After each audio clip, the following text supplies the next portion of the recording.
नमस्कार, जय हिंद दोस्तों। आप देख रहे हैं मास्टर वीडियो ऑफिशियल। और अभी मेनली बात करेंगे कि रेलवे में छुट्टी का कितना टाइप होता है, क्योंकि हम लोग अभी आए हैं ट्रेनिंग के लिए। आज ट्रेनिंग का पहला ही दिन था और लीव के बारे में ही बताया, तो पूरा जो लीव होता है वो साझा करते हैं। सबसे पहले जो लीव था वो था कैजुअल लीव, क्योंकि उसमें एट फर्स्ट तो लीव कोई भी होता है तो वो आपका राइट नहीं है, वो अथॉरिटी अगर देना चाहे तो वो है। लेकिन फिर भी उसमें सबसे कैजुअल लीव जो है वो होता है कि बिना इन्फॉर्म किए आप जा सकते हो, बाद में वो लगा सकते हो। नहीं 24 आवर पहले उसका भी इंटीमेशन देना आवर होता की बाद में अंडर 24 आवर इंटीमेशन देना होता है जाने से पहले कि हम जा रहे हैं। अच्छा, तो वो ठीक है, वो 8 से 10 दिन का। मतलब वो उसमें ये है ना कि वो सैंक्शन हो ना हो आप इंफॉर्मेशन देके जा सकते हैं। हाँ, लेकिन हाँ, बाकी- सैंक्शन होना हो हाँ, जा सकते हैं। बाकी कोई लीव है उसमें सैंक्शन होना नेसेसरी है, तभी आप जा सकते हैं। तो चलिए, सीएल तो जनरली सबको पता ही होता है कि जो ऑफिशियल स्टाफ है उनका 8 दिन का होता है और फिर 2 RH ऐड हो जाता है। नहीं तो जो रनिंग या अदर जो भी स्टाफ है उनको 10 दिन का सीएल होता है। फिर उसके बाद था एक LAP, नहीं नेशनल हॉलीडे करके जो आता है। तो जो मिनिस्ट्रियल स्टाफ है, जो ऑफिशियल स्टाफ है, उनको होता है 15 दिन का, और जो अदर स्टाफ होते हैं उनको 12 दिन का होता है। यही था।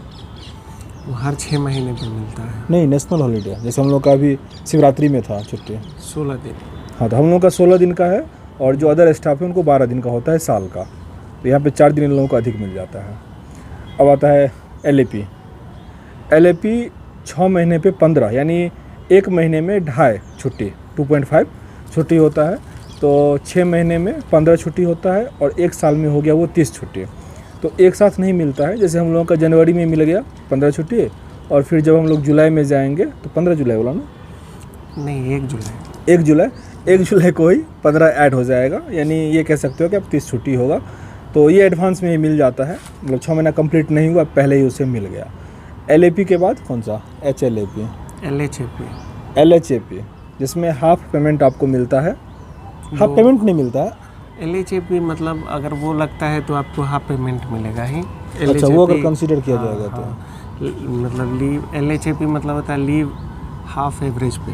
अच्छा। लीव ऑन हाफ एवरेज पे। अच्छा, उसका यूज़ कैसे होगा? उसका यूज होता है सिक में, सिक लीव जैसे लिए, ठीक है। तो आपका एक सिक लीव हुआ तो उसमें आपका 2 LHAP कट जाएगा। ठीक है, लेकिन सिक लीव तो उसका पैसा तो नहीं कटेगा? नहीं, सिक लीव जैसे अगर आपके पास LHAP नहीं है, ठीक है, उसके बाद देखा जाएगा आपका कि किस ग्राउंड पे आपको लीव मतलब सिक हुए हैं, कैसे है, तो वो बाद में क्राइटेरिया तय होगा। लेकिन नॉर्मल अगर आप सिक हुए हैं तो वो LHAP ही कटेगा आपका। अच्छा, कट जाएगा ना। LHAP कटेगा। तो वो कितना होता है? वो आपको 10 मिलता है पहले 6 महीने, फिर 10, मतलब साल का 20 मिलता है वो। LHAP। तो यही काउंट किया, मतलब हाँ, इसमें क्या होता है ना कि जैसे 20 हुआ तो अगर आप 20 दिन अब्सेंट करते हो तो 10 दिन का पैसा कटेगा, 10 दिन छुट्टी, यानी जनरली सब उसको 10 दिन ही काउंट करता है। तो मतलब इसको 10 दिन ही कहा जाता है इसीलिए साल का, अगर आप पैसा छोड़ के देखो तो। रेस्ट और कौन सा छुट्टी था? ये तो हो गया कि सबको मिलेगा, है ना। उसके बाद होता है EOL, एक्स्ट्राऑर्डिनरी लीव। ये 5 साल तक का मैक्सिमम होता है। 5 साल तक वो GM लेवल पर होता है सर। जैसे कि आपको कहीं बाहर जाके पढ़ना है, ठीक है, कोई एक्स्ट्रा मतलब ऐसा कोर्स जो एकेडमिक कोर्स नहीं, कोई स्पेशल कोर्स जो आपके काम में काम आएगा, वो है। उसके लिए स्टडी ऑन लीव जो है वो EOL और SL दोनों में अंतर। हाँ, वो दोनों में अंतर यही है कि स्टडी लीव लेके अगर आप जाते हैं तो वो 2 साल आपको मिलता है, ठीक है। और स्टडी लीव में क्या है कि आप जो कोर्स कर रहे हैं उसमें आपको पास होना पड़ेगा। हाँ, ये सबसे तगड़ा चीज़ है। उसमें अगर फेल हो गए तो फिर आप जो 2 साल सैलरी लिए हैं वो विथ इंटरेस्ट आपको रिटर्न करना पड़ेगा। तो दोनों में एक मतलब एडवांटेज क्या है, जैसे स्टडी फॉर लीव अगर लेते हैं जो 2 साल वाला है उसमें आपको पैसा मिलेगा। लेकिन जो आप वो ओरिएंटेशन वाला लेते हैं, ओरिएंटेशन नहीं, जो एक्स्ट्राऑर्डिनरी वाला जो 5 साल का जिक्र कर रहा हूँ, उसमें आपको पैसा नहीं मिलता। वो होता है लीव विदाउट पे। आप उसमें कुछ भी करो, आप बाहर में जाके पैसा भी कमा सकते हो एक्स्ट्रा, इंडिया में नहीं कमा सकते। कोई कोर्स कर लो, कुछ भी कर लो, उसके लिए कोई रोके टोकेगा नहीं, लेकिन पैसा कट जाएगा। लेकिन अगर आप मिलता है मुश्किल से, GM लेवल का अधिकारी ही आपको दे सकता है। नहीं, 5 साल होगा तब GM लेवल का, उससे कम का 5 साल तो उससे कम का क्या 60 दिन का 90 दिन का था। अच्छा, तो मतलब कोई मतलब ही नहीं है। स्टडी विथ लीव, मतलब जो लीव होता है स्टडी के लिए, उसमें 2 साल का मिलेगा, लेकिन उसमें 2 आपका चाहिए गारंटी वाला। दो, जो गारंटी लेगा। एक आपसे लोअर वाला, एक आपसे अपर हाँ, वाला, ये ठीक मुश्किल है। और उसमें ये भी करना होता है कि आपको नेक्स्ट 3 साल जैसे आप स्टडी लीव ले रहे हैं तो उसके बाद 3 साल का आपको गारंटी देना होगा कि आप हम नौकरी 3 करेंगे। साल यहाँ रेलवे में आके जॉब करेंगे। अगर आप जॉब नहीं करते हैं तो फिर जो आपका गारंटर बना है उससे वो पैसा उससे वो वसूला पैसा जाएगा, वसूला इंटरेस्ट जाएगा के जो साथ 2 आपको साल मिला का। है।